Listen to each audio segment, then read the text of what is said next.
Boa noite a todos, graça e paz do Senhor Jesus Cristo, amém? É muito bom quando vimos à casa do Senhor para louvar, para adorar, para orar ao Senhor. O Senhor Jesus disse: minha casa será casa de oração para todos os povos. E quando estamos aqui no intuito de louvar, adorar e exaltar, os ouvidos do Senhor estão atentos à nossa oração, seus olhos atentos à nossa aflição. E Ele é um Deus que intervém. O profeta Isaías diz: nunca se viu, nunca se ouviu de um Deus que trabalha para aqueles que nele esperam. Deus trabalha por nós, porque Ele é bom e a sua misericórdia dura para sempre. Amém? Domingo que vem, dia 18, estará conosco o missionário Roberto Wessel. Ele é lá de Moçambique, da cidade Beira, e estará aqui compartilhando daquilo que Deus está fazendo através de seu ministério lá nesta região. E eu gostaria que você pudesse estar aqui para ouvi-lo e assim poder também compartilhar também das bênçãos de Deus, e que você venha também preparado para abençoá-lo, para ofertar, para que a vida dele também, seu ministério, seja assim abençoado por Deus através da vida desta igreja. Abre a sua Bíblia em João capítulo 1, os versos 14 a 18. Evangelho de João, capítulo 1, verso 14 a 18. Nesta noite nós falaremos sobre o Evangelho de Cristo. Pela manhã nós falamos sobre a lei do Senhor. Esta lei que o salmista diz que é perfeita, é boa, justa, agradável, deleitável, onde ele encontra a sua verdadeira alegria. Hoje falaremos sobre o Evangelho de Cristo. Em João capítulo 1, os versos 14 a 18, nós encontramos assim escrito. João capítulo 1. Aquele que é a palavra tornou-se carne e viveu entre nós. Vimos a sua glória, glória como do unigênito vindo do Pai, cheio de graça e de verdade. João dá testemunho dele, e ele exclama: este é aquele de quem eu falei, aquele que vem depois de mim, é superior a mim, porque já existia antes de mim. Todos recebemos da sua plenitude graça sobre graça. Pois a lei foi dada por intermédio de Moisés, a graça e a verdade vieram por intermédio de Jesus Cristo. Ninguém jamais viu a Deus, mas o Deus unigênito que está junto ao Pai o tornou conhecido. Ainda, carta de Paulo aos Romanos, o capítulo 1, os versos 16 e 17, o apóstolo Paulo nos fala sobre o Evangelho que ele pregou aos gentios. Romanos 1, 16 e 17. Eu não me envergonho do Evangelho, porque é o poder de Deus para a salvação de todo aquele que crê, primeiro do judeu, depois do grego. Porque no Evangelho é revelada a justiça de Deus, uma justiça que do princípio ao fim é pela fé, como está escrito: o justo viverá pela fé. Amém? A palavra Evangelho é uma palavra grega e significa boa notícia. Invariavelmente é algo novo, algo ainda não ouvido, algo que, ao ser ouvido, produz alegria naqueles que ouvem. Isto é, Evangelho, uma boa notícia, um anúncio, uma informação que produz naquele que ouve alegria imediata. É como, por exemplo, você que foi lá e fez o Enem, né? E sai o resultado. E evidentemente você espera que o resultado seja o melhor, mas quando você chega lá você vê que é bem melhor do que você imaginava.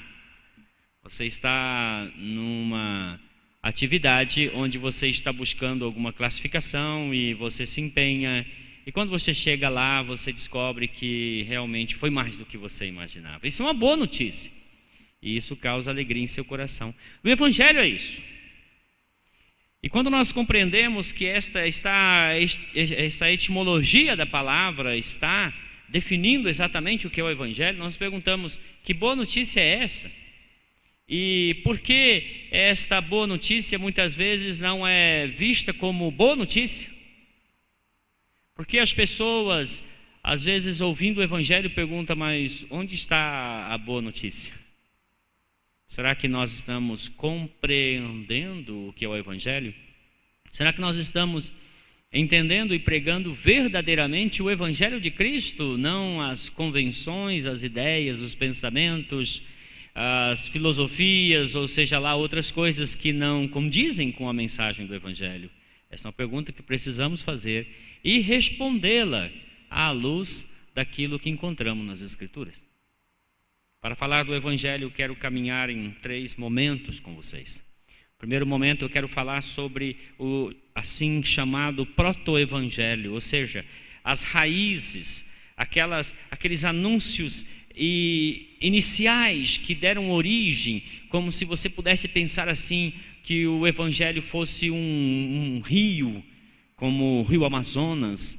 Eu quero que nós olhemos para as fontes, de onde procedem essas abundantes águas, daquelas imensas montanhas dos Andes, do degelo que vai aos pouquinhos se somando e então forma o grande Solimões, e depois com as junções volta, vinha a ser o grande Amazonas. Assim também o Evangelho, ele não literalmente surge do nada, como se Jesus de repente viesse e dissesse, estou falando algo totalmente novo. Pelo contrário, ele está dizendo, olha, o que eu estou anunciando aqui é o que já vem aos poucos sendo revelado por Deus, desde os primórdios da criação. Então nós chamamos isso de proto-evangelho. Depois queremos falar sobre o Evangelho em si. E por fim, sobre o poder do Evangelho. Proto-evangelho, o Evangelho, o poder do Evangelho. Quando nós olhamos para as Escrituras, nós encontramos alguns sinais do Evangelho. Por exemplo, Gênesis capítulo 6. Se você quiser folhear e se você não quiser confiar naquilo que eu estou dizendo, um certo dia Deus aparece a um homem chamado Noé e diz a ele, Noé, eu estou preocupado. Porque eu vi o homem, eu olhei para a minha criação e eu percebi algo muito ruim. Eu percebi que a maldade no coração do homem aumenta cada vez mais. Eu percebi que as pessoas, com o passar do tempo, elas não melhoram, elas pioram. Elas vão confirmando as maldades e vão se tornando cada vez piores. Os homens são maus continuamente e a maldade já encheu toda a terra. Não é? Isso está pesando em meu coração. Eu tomei uma decisão, Noé. Eu vou exterminar a humanidade. Eu vou afogar a humanidade toda num dilúvio. Mas aí então você vai no verso 8. E a Bíblia diz assim, mas Noé recebeu graça diante de Deus. Ali naquela palavrinha pequena, algumas traduções diz benevolência, boa vontade da parte de Deus. Naquela palavrinha pequenininha já temos uma notícia maravilhosa. Porque Deus poderia simplesmente dizer, Noé, eu vou acabar com a humanidade, vou dar início a outro processo, vou tentar de outra maneira. Mas Deus disse assim, eu vou dar um voto de confiança à humanidade, eu vou preservar você e sua família. Para Noé, esta foi uma excelente notícia. O Evangelho, uma notícia que agradou seu coração. Por um lado entristeceu-se porque ele sabia que todos os que ele conhecia, todos que estavam sobre a face da terra seriam exterminados. Mas sua família seria preservada. E ali está a semente do Evangelho. E todo o Evangelho sintetizado numa palavra hebraica com muita força, com muito poder. Essa palavra é a resede divina, é a misericórdia, é a compaixão, é o coração terno de Deus colocado em alguém. A Bíblia diz, e Noé encontrou graça, porque Deus lhe foi gracioso. E quando nós falamos de graça, nós temos que entender que graça pressupõe que aquele que é agraciado não merece o que vai receber, e aquele que está agraciando não precisa fazer o que está fazendo. Isso é graça. Quando a Bíblia diz que nós somos salvos pela graça, significa primeiramente que você não merecia ser salvo, e significa que Deus não precisava te salvar, mas Ele quis te salvar, porque Ele é Deus infinitamente gracioso. Noé recebeu o Evangelho de uma maneira seminal, como se fosse uma semente, e a partir dali então a compreensão do Evangelho foi sendo cada vez mais ampla. Até que um dia, depois de perceber que a maldade ainda voltou e os homens estavam construindo uma torre imensa, tentando alcançar os céus, em Gênesis capítulo 12, a palavra de Deus nos diz que Deus chegou para um homem chamado Abraão e disse: Abraão, eu estou chamando você para uma aventura. E para isso, Abraão, eu escolhi você. E a escolha de Deus a Abraão não é uma escolha baseada na bondade de Abraão. Acreditem, não havia bondade em Abraão. Josué capítulo 24 diz que Terá e seus antepassados adoravam os deuses na Babilônia. E Abraão é tirado deste contexto, chamado por Deus para ser uma bênção, para abençoar as famílias da terra. E ali temos uma manifestação mais específica da graça de Deus. Quando Deus está chamando um homem dizendo: quero através de você trazer à luz, trazer à existência uma nação. E através dessa nação eu quero trazer o Messias, o Salvador da humanidade.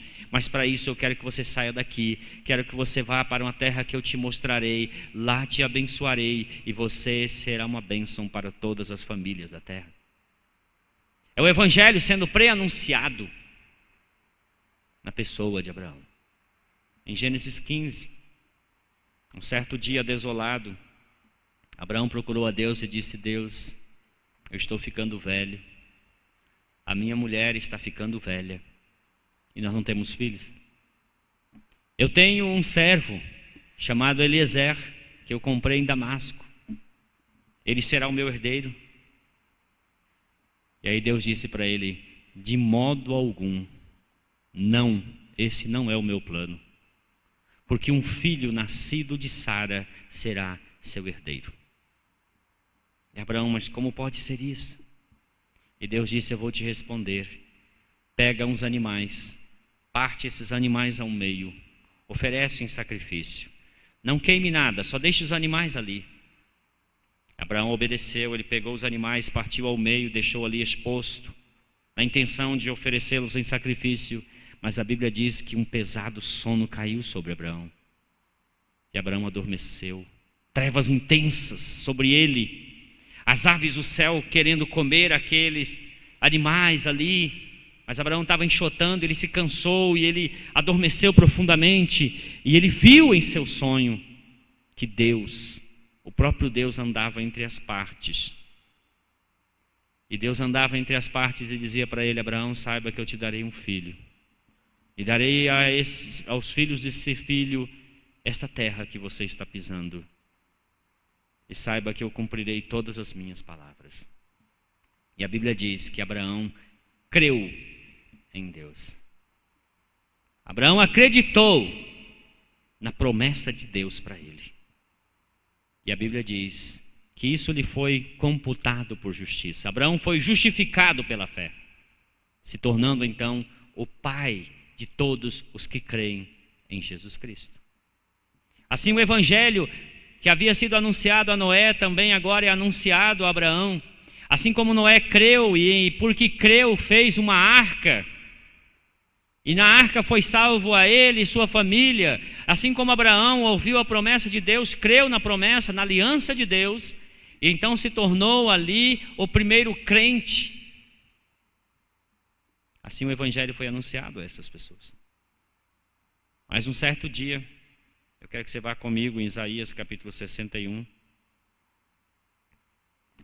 O profeta Isaías profetizou a nação de Israel.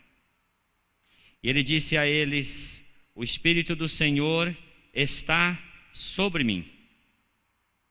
E esse Espírito do Senhor que estava sobre ele, estava anunciando a Israel e a partir de Israel a todas as nações da terra. Porque o Senhor me ungiu para levar boas notícias. E quando foi traduzir do hebraico para o grego, essa palavra boas notícias foi traduzida como evangelho, a boa nova. Boas notícias aos pobres.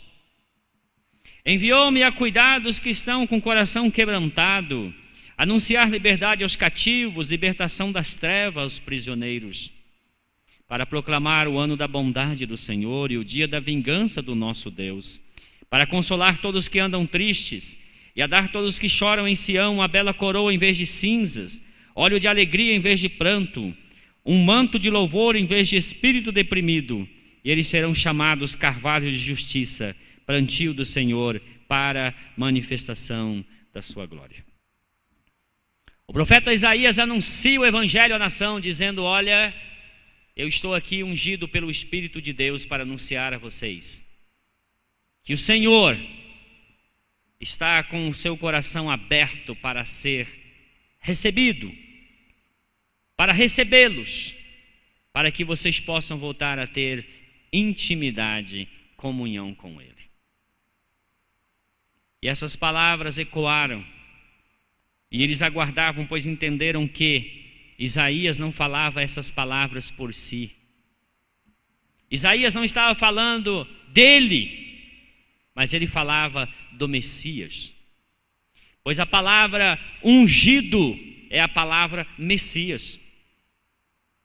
Ele anunciava que um dia o Messias anunciaria o evangelho aos pobres. Ele estava dizendo: um dia o Messias virá e anunciará a libertação aos cativos. E um dia o Messias virá e ele trará vista aos cegos. Ele virá e ele haverá de dizer que os oprimidos serão libertados de suas escravidões. Ele anunciará o ano da bondade do Senhor. Ele fará com que haja sobre os que estão tristes óleo de alegria, veste de louvor ao invés de pranto. Haverá regozijo e não tristeza, porque o Messias trará o Evangelho de Deus para a salvação de todos os que creem. É assim então o Evangelho foi inicialmente anunciado nas Escrituras. Eu ilustrei com Noé, Abraão e o profeta Isaías. Mas olhemos para o Evangelho, lá em Marcos, no capítulo 1, versículo 15.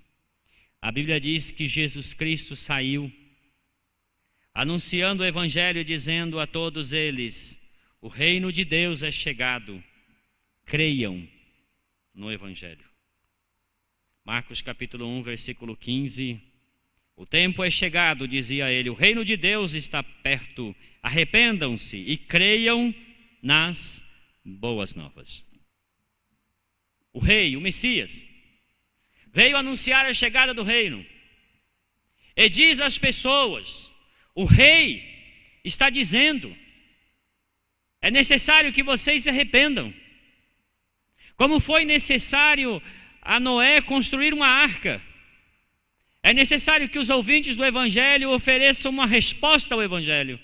E a melhor resposta ao Evangelho é o arrependimento. Porque o Evangelho, ele tem dois lados. A primeira notícia é sempre ruim. Deus chegou para Noé e falou: eu vou destruir a humanidade. Essa notícia é ruim. Mas o outro lado, eu vou poupar você e sua família. Essa notícia é boa. Quando Deus chama Abraão, Ele está dizendo: eu estou rejeitando todos os demais, eu estou escolhendo só você. Mas através de você eu alcançarei os outros. A má notícia que o Evangelho traz é que, na verdade, todos pecaram. E destituídos estão da glória de Deus. Essa foi uma das lições que eu aprendi quando eu era criança, na escola dominical. Nós cantávamos uma canção que dizia: todos pecaram, destituídos estão da glória de Deus. uma verdade fundamental, uma verdade lamentável, uma verdade triste. Porém, quando você continua lendo Romanos 3, versos 23 em diante, dos 24 em diante, você vai descobrir que não há exceção, todos pecaram, mas Deus propôs remir os pecadores. E a palavra remir é comprar de volta os pecadores. Para isso ele propôs que o sangue de Jesus Cristo fosse oferecido como propiciação. E aí Paulo remete a um ritual lá do Antigo Testamento, quando o sumo sacerdote pegava o sangue oferecido para perdão dos pecados da nação, e ele derramava aquele sangue sobre a base da arca. Aquela base era chamada propiciatório, o lugar em que Deus se mostra favorável aos pecadores. E assim, por meio do sangue de Jesus Cristo, é retirada toda acusação contra nós, e nós somos perdoados, e nós somos libertos de toda e qualquer condenação, porque Jesus foi condenado em nosso lugar. Agora quero levá-los a Lucas capítulo 4. O Senhor Jesus anunciava o Evangelho por todas as regiões, e tendo ido a Galiléia, ele chegou à cidade onde ele passou a sua infância, a cidade de Nazaré. E quando chegou lá, ele foi à sinagoga. E na sinagoga eles tinham o costume de facultar a leitura das Escrituras aos visitantes. E Jesus estava visitando aquela sinagoga, e o chefe da sinagoga então deu oportunidade, e Jesus se levantou. Então, em Lucas capítulo 4, a partir do verso 14, Jesus chega na sinagoga e o chefe da sinagoga convida quem quer ler as Escrituras. Jesus vai à frente e lá estavam os rolos. Jesus pegou o rolo do profeta Isaías, abriu, e não tinha assim versículo por versículo, ele tinha que passar o dedo e acompanhar e chegar aonde estava. Ele abriu aquele rolo e foi exatamente lá no capítulo 61. E ele começou a leitura dele, está no versículo 18. Ele abriu e encontrou o lugar onde está escrito: o Espírito do Senhor está sobre mim. Agora o Messias está lendo a profecia que o profeta disse a respeito dele. O Espírito do Senhor está sobre mim, porque Ele me ungiu. Lembre-se, Jesus está lendo em hebraico. Ele está falando Messias, porque eu sou o Messias. Me ungiu para pregar boas novas aos pobres, a boa notícia, a notícia da salvação. Ele me enviou para proclamar liberdade aos presos, recuperação da vista aos cegos, para libertar os oprimidos e proclamar o ano da graça do Senhor. Ele fechou o livro, devolveu o assistente, assentou-se e todo mundo ficou olhando para ele. O que é isso? E ele então disse: hoje se cumpriu essa escritura diante dos olhos de vocês. Eles ficaram agitados, como assim? Agora eu quero chamar a atenção de vocês para o seguinte fato. Jesus não leu a parte que diz: e anunciar a ira do Senhor, o ano da vingança do Senhor. Por que ele não leu essa parte? Porque quando ele vem pela primeira vez, ele anuncia o ano aceitável. Porque o dia da ira é a segunda vinda. A primeira é o ano aceitável. É quando ele virá não como um cordeiro, mas como um leão. Aí sim, ele vai mostrar a ira de Deus. O Evangelho é exatamente isso. Que a graça de Deus, o favor de Deus, a aceitação de Deus a nós, ela vem antes, como uma proclamação dizendo assim: se vocês se arrependerem, a ira de Deus não cairá sobre vocês. João diz assim que aquele que crê não é condenado, mas aquele que permanece rebelde já está condenado. Não é uma questão que será, já está. Por isso, quando cremos em Jesus, a justiça de Cristo é imputada a nós. Assim como Abraão creu em Deus e aquilo foi reputado a ele por justiça, quando cremos em Jesus, a justiça de Cristo é colocada em nossa conta. E por isso nós podemos ouvir ele dizendo assim: estou anunciando o ano aceitável do Senhor. Alguns estudiosos, e dias atrás o irmão Ivo ressaltou isso aqui ao falar sobre a parábola, assim conhecida como a parábola do filho pródigo. Alguns comentaristas dizem que ao contar a parábola daquele menino, daquele homem que tinha 2 filhos e um deles se extraviou, Jesus estava fazendo uma síntese do evangelho. Jesus estava ali anunciando o evangelho em poucas linhas, para pessoas que ainda não tinham entendido a mensagem do evangelho. Quando você lê Lucas 15, você descobre que os fariseus, os escribas, os religiosos estavam agitados, nervosos, porque Jesus não comia com eles, Jesus não andava com eles, Jesus não concordava com eles, e aquilo causou neles um incômodo, porque na mente deles, ou ele está certo e nós estamos errados, ou nós estamos certos e ele está errado, não tem uma terceira possibilidade. E criticavam Jesus dizendo: este homem aí come com pecadores. E aí Jesus lhe responde contando 3 parábolas. E uma delas dizia: um homem tinha 2 filhos. Assim mostrando que Deus também tem filhos. Mas que há filhos de Deus que acham, que acreditam, que foram iludidos com uma ideia de que eles podem ser justificados diante de Deus por meio de suas obras de justiça. O mesmo profeta Isaías disse: nossos atos de justiça são trapos de imundície. Palavra dura. Ele estava dizendo assim: a nossa justiça é como o pano que foi usado por uma mulher em seu estado de menstruação. E esse pano deve ser jogado fora porque não serve para mais nada. Ele diz: isso é a sua justiça, isso é a minha justiça diante de Deus. Não serve para nada. Mas aqueles homens se achavam justos diante de Deus. E pensavam que porque eles jejuavam, eles davam o dízimo, porque eles faziam isto, aquilo outro, Deus era obrigado a aceitá-los. Não entenderam a graça. Esse era o irmão mais velho. Eu trabalho duro. Nunca faltei um dia de trabalho. Trabalhei no frio, trabalhei no calor, trabalhei o tempo todo. Não me deste um cabrito. E o pai disse: filho, eu não preciso te dar um cabrito, tudo que é meu é teu. Eu não tenho nada, filho. É tudo seu.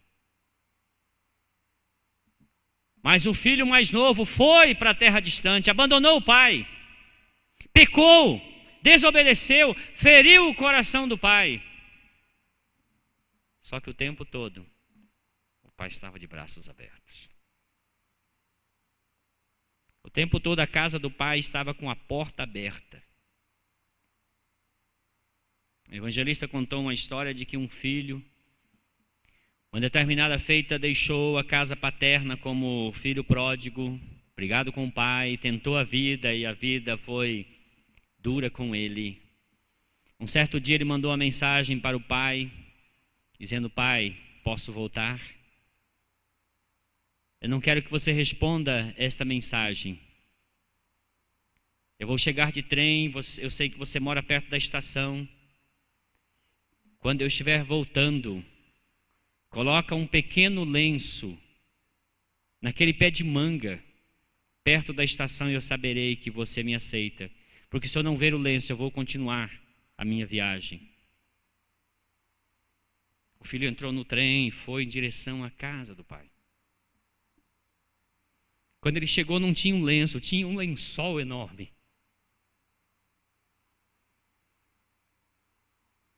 O pai estava dizendo assim: não é lenço, filho, é um lençol. A casa do pai está aberta para nós. Porque o pai abriu as portas, escancarou as portas. Porque o filho pagou por nós, pelos nossos pecados. Este é o evangelho de Deus. O Evangelho de Cristo, que oferece. Depois tão somente diz aos salvos: vivam com gratidão. Aí então a nossa vida cristã, queridos, não é um esforço nosso para pagar a salvação, porque ela é impagável. Mas são atos de gratidão para um Deus que está sempre de braços abertos para os filhos rebeldes. Não importa qual foi a rebelião, importa que o Pai está de braços abertos. Quando o filho se arrepende e volta para a casa do pai, a Bíblia diz que o pai, o vendo distante, corre ao seu encontro. E quando o filho vai falar: pai, eu quero ser seu empregado, o pai sufoca as palavras do filho com beijos. Ele diz: filho é filho, empregado é empregado. Você nasceu filho, morre filho. O pai é assim. Ele não guarda rancor, não guarda mágoa, não guarda ressentimentos. Ele disse através do profeta que os nossos pecados são lançados nas profundezas do mar. Se alguém perguntar assim: onde estão os seus pecados? Você vai dizer assim: olha, figuradamente estão nas fossas marianas. E eu não pretendo buscá-lo, não. Deixa lá. No mais profundo mar, lá estão os pecados que foram perdoados por Deus. Caíram no esquecimento, jamais serão lembrados. Assim, o Evangelho é ilustrado na parábola do pai que tem 2 filhos. O Evangelho de Cristo é a boa notícia de que não há mais nenhuma condenação. Romanos capítulo 8. O apóstolo Paulo diz: porque agora não há mais condenação para os que estão em Cristo Jesus. Você está em Cristo Jesus? Não tem condenação. É errado cobrar uma dívida 2 vezes, não é? A nossa dívida foi paga na cruz. Havia uma mulher, ela era uma esquimó. E ao dar à luz uma menina, ela sufocou essa menina e a matou. E o tribunal inglês levou essa mulher a julgamento por homicídio. E essa mulher, não entendendo o que estava acontecendo, foi presa e ficou aguardando o julgamento. E ela só falava a língua esquimó, não falava inglês. Então o advogado de acusação estava ali preparando o material para acusá-la diante do tribunal. E o advogado de defesa não sabia o que fazer, chamou alguém, conseguiu alguém ali na região que falava a língua da mulher e o inglês. E ele se tornou o interlocutor. E perguntada a esta mulher se ela havia matado a filha, ela disse: sim, matei. E por quê? Ela disse: porque é assim que fazemos há milhares de anos. A filha dá despesa. E o filho é caçador, traz comida. E essa era a lógica deles por milênios. E agora então, essa mulher é levada a julgamento. Existe um fato, uma criança morta. E o julgamento se processa. E o advogado de defesa é muito bom e consegue então um veredicto favorável à mulher, com base no fato de que ela ignora a lei nesses aspectos que dizem respeito ao fato de não ter ou não poder matar aquela mulher, aquela criança. E quando chega ao final, o juiz dá o veredicto dizendo que ela, com base nas circunstâncias, é absolvida. Aí então o advogado de defesa chama o intérprete e fala para ele assim: diga a ela que ela foi absolvida. Porque eu não sei como falar isso.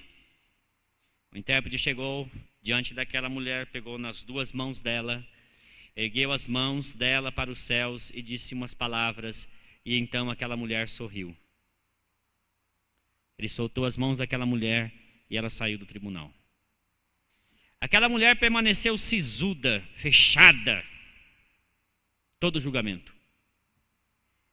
E aí então o advogado de defesa chama o intérprete e diz: O que você disse a ela que fez ela sorrir? Ele disse assim: eu disse a ela, o céu não tem mais nada contra você. Isto é evangelho. O céu não tem nada contra você. Foi a maneira que ele encontrou para dizer àquela mulher que ela estava livre de seus pecados, livre da condenação de seus pecados. Ele não disse a ela, você não é pecadora. Ele disse a ela, os céus não têm mais nada contra você. Essa é uma excelente notícia. Essa é a essência do evangelho. Nenhuma condenação há para os que estão em Cristo Jesus. Mas não somente condenação. Também não há mais acusação. Exatamente isso. Ouça bem o que está dizendo. Paulo diz, Romanos 31, 8:31. Ele diz assim: que diremos, pois, diante destas coisas? Se Deus é por nós, quem será contra nós? Ele não está dizendo que nós não teremos pessoas ou espíritos, mesmo Satanás contra nós. Ele está dizendo assim, que essas contrariedades não conseguirão realizar seus intentos. Aquele que não poupou o seu próprio filho, mas o entregou por todos nós, como não nos dará juntamente com ele de graça todas as coisas? Quem fará alguma acusação contra os escolhidos de Deus? Quem? A resposta que ele está esperando é: ninguém. Mas Satanás nos acusa dia e noite. Sim, ele está perdendo o tempo dele. Ele não sabe o que fazer, está desesperado. E nos acusa constantemente. Mas cada vez que ele nos acusa, o filho mostra ao pai as feridas em suas mãos e no seu lado e diz: eu morri por ele. Eu morri por ele. E assim a acusação não procede. Não há acusação. Quem? É Deus quem justifica. Quem os condenará? Cristo morreu e mais, ressuscitou, está à direita de Deus e intercede por nós. Ele é o nosso advogado. Quem nos separará do amor de Cristo? Assim como não há nenhuma condenação, não há nenhuma acusação, também não há nenhuma separação. Porque Paulo pergunta, quem vai nos separar? E ele começa a enumerar todas as possibilidades. E ele fala, eu estou certo, que nem morte, nem vida, nem anjos, nem principados, nem coisas do presente, nem do porvir, nem poderes, nem altura, nem profundidade, nem qualquer outra coisa na criação será capaz de nos separar do amor de Deus que está em Cristo Jesus, nosso Senhor. Isso é evangelho. Não há mais condenação, não há mais acusação, não há mais separação. Qual é o poder do evangelho? Paulo diz, eu não me envergonho do evangelho. Porque o evangelho é o poder de Deus para a salvação de todo o que crê. Coube a Deus salvar os homens pela loucura do evangelho. Sim, Deus poderia salvar o homem de inúmeras maneiras. Mas Ele escolheu salvar o homem pela maneira que Ele compreendeu ser a melhor de todas. Por meio da pregação do evangelho. Por meio da aceitação dele em relação a nós, para que nós nos submetamos a ele e reconheçamos que nós não podemos salvar a nós mesmos, nós precisamos de um Salvador. Atos capítulo 4, versículos 11 e 12, o apóstolo Pedro diz, porque não há entre os homens nenhum outro nome dado entre eles pelo qual importa que sejamos salvos, a não ser por meio de Jesus Cristo. E o evangelho é esse anúncio de que não há salvação em outro nome, a não ser em Cristo Jesus. O que o evangelho pode fazer? O evangelho salva. É claro que somos salvos pela graça de Deus em Cristo Jesus. Mas quando nós cremos no Evangelho, a graça de Deus se torna eficaz em nós, trazendo-nos vida. João capítulo 5, versículo 21, Jesus disse que o Pai tem vida em si, e esta vida também está no Filho, e o Filho concede vida a quem Ele quiser. A vida que Deus concede, esta vida procede de Cristo. O Evangelho também é ressurreição.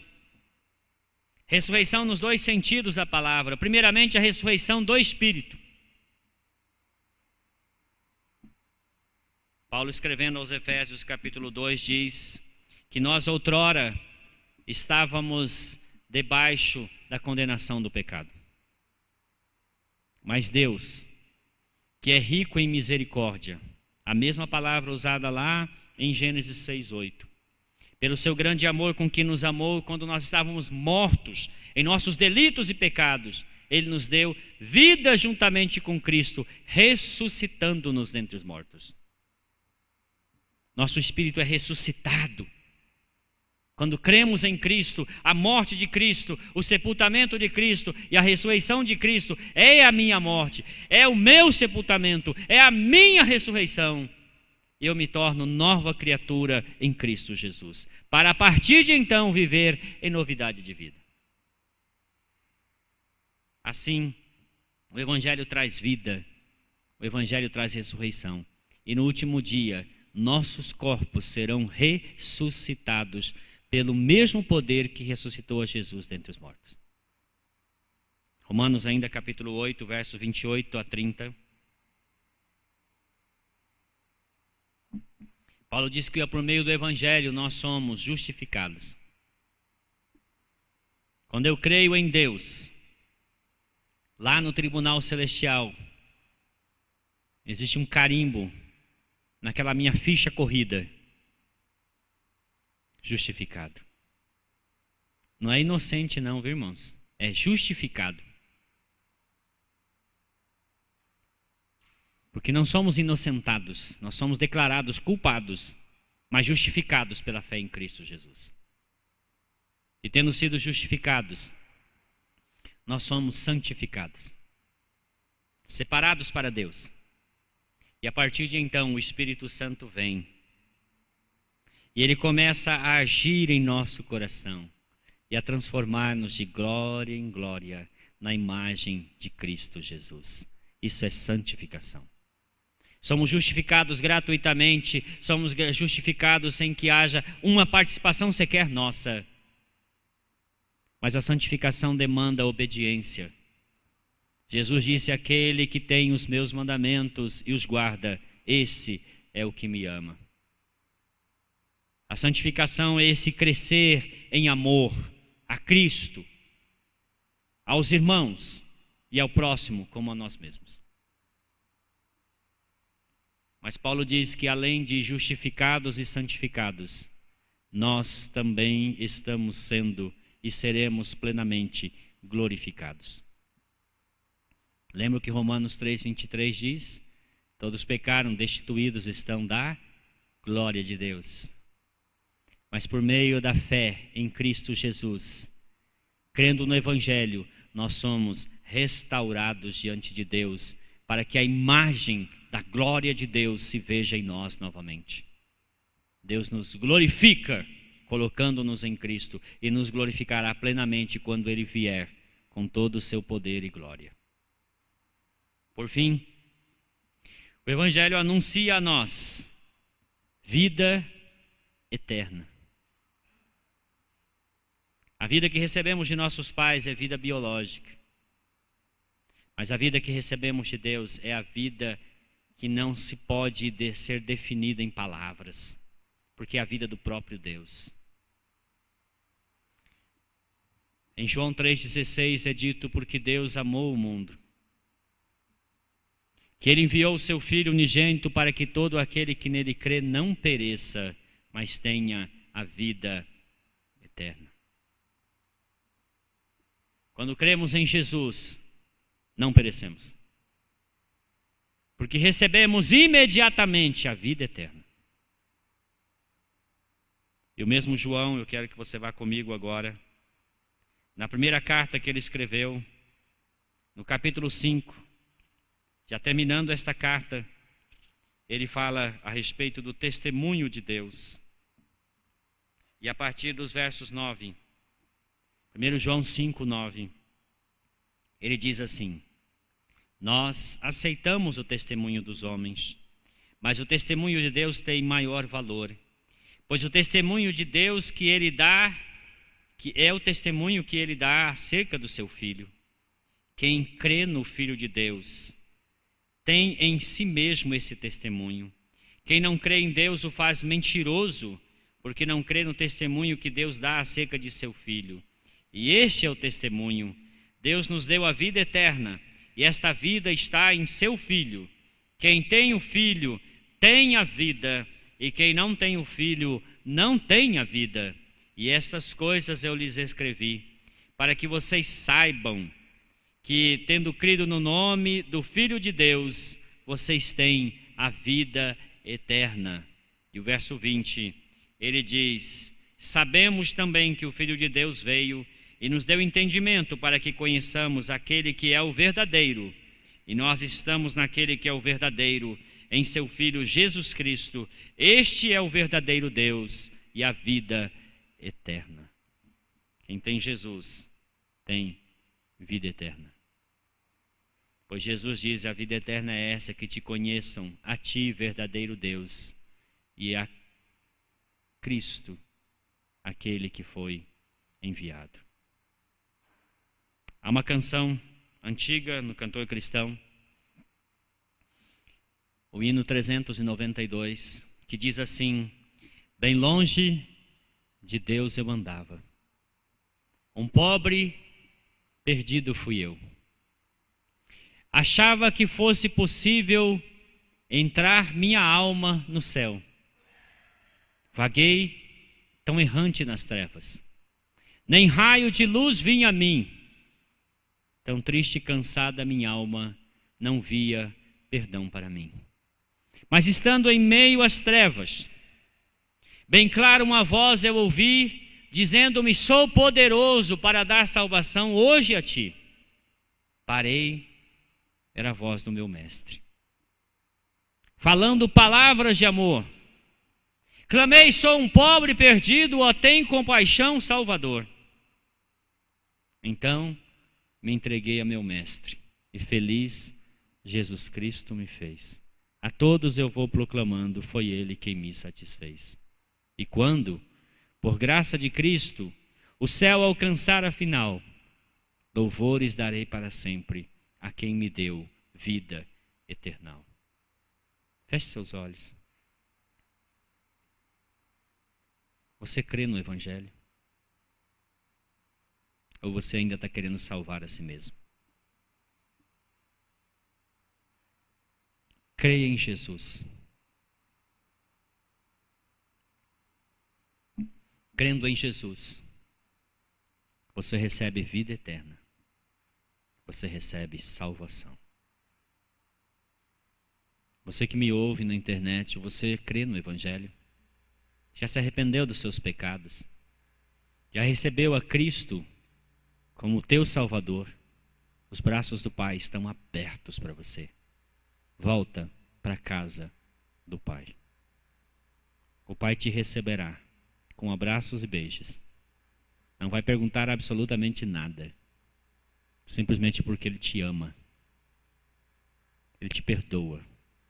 Ele te aceita.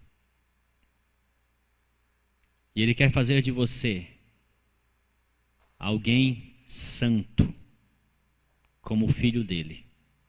E para isso Ele te dará o Espírito Santo. Este é o Evangelho de Cristo. Creia no Evangelho.